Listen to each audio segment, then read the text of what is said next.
Hello, this is Sean with SW Inspections, and today we're going to talk about the 4-point inspection. One of the things that I hear a lot, especially when going to people's houses, is that they are nervous or scared about the inspection. And I'm trying to set that to bed, because it's not that complicated. It's basically just, what do you have? We go through the systems in your home: roof, HVAC, plumbing, electrical. That's why they call it a 4-point. They all need to be in good working condition. What is good working condition? They work.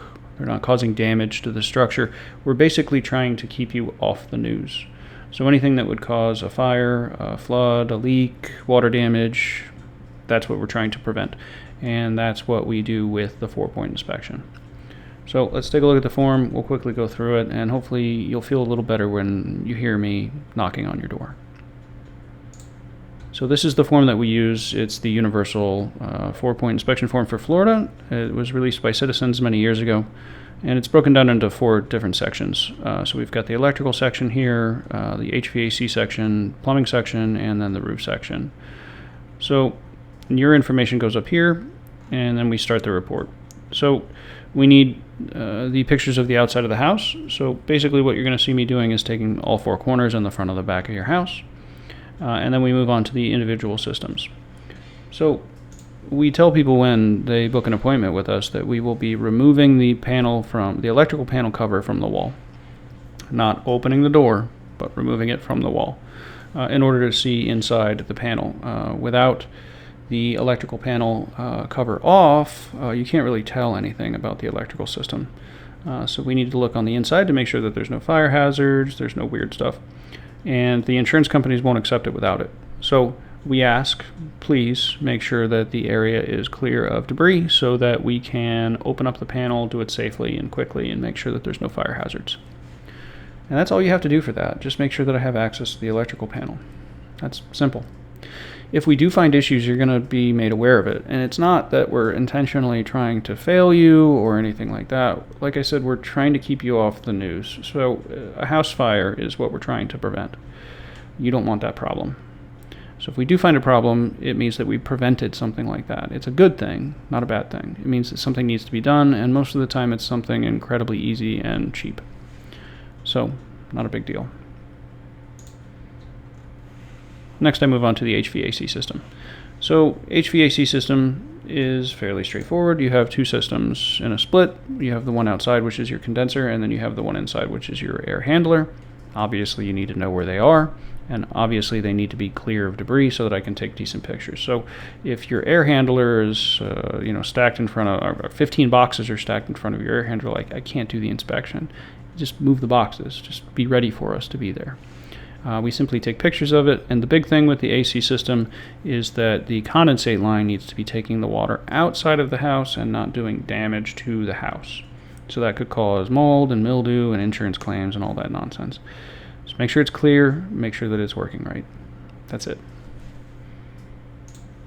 The next section is plumbing, and this section has gotten a little bit more scrutiny lately.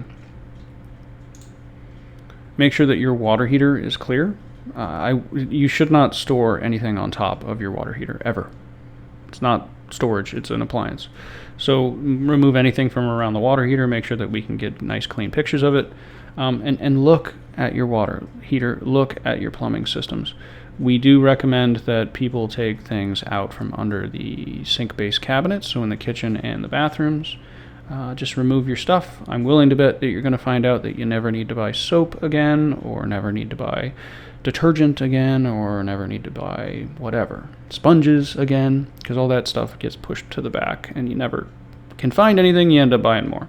So I can't tell you how many times I've walked into somebody's house and there's this big pile of stuff in the kitchen and they're like, oh my god, thank you so much, I never have to buy this again.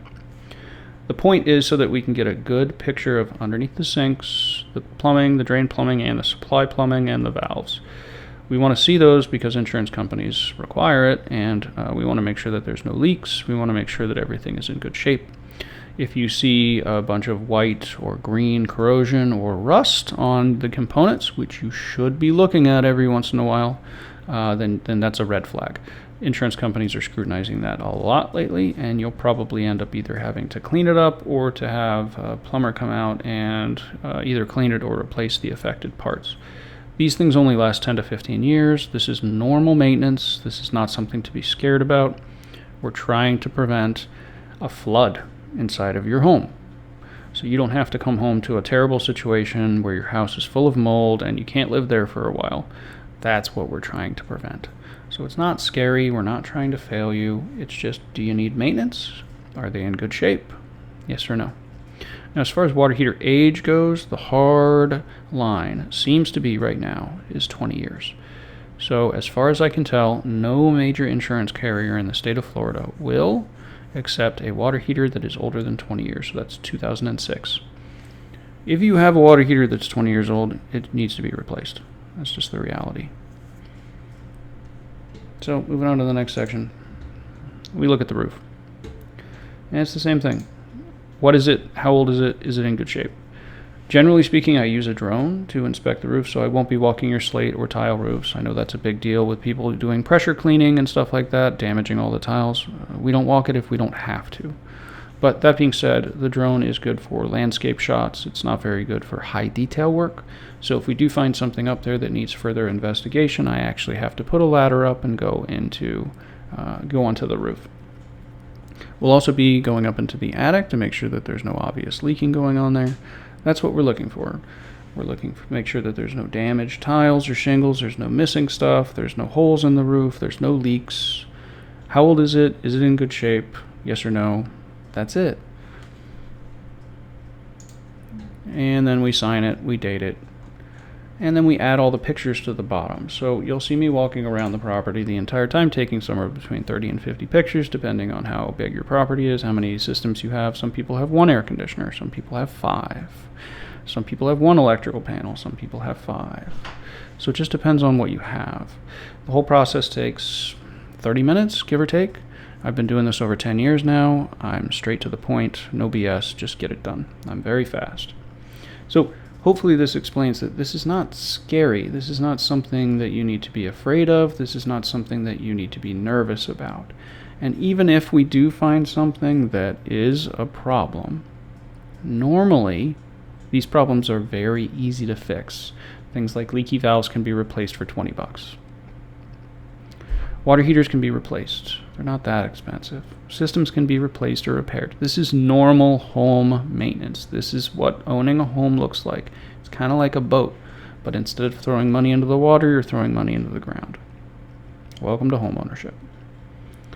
So we'll do the best that we can to make sure that you get the report that day. It goes to your agent, and hopefully if everything is in good shape, you get better insurance at a cheaper price, and you'll have a smile on your face when you leave. So don't be scared. Don't be afraid. Give us a call if we can help.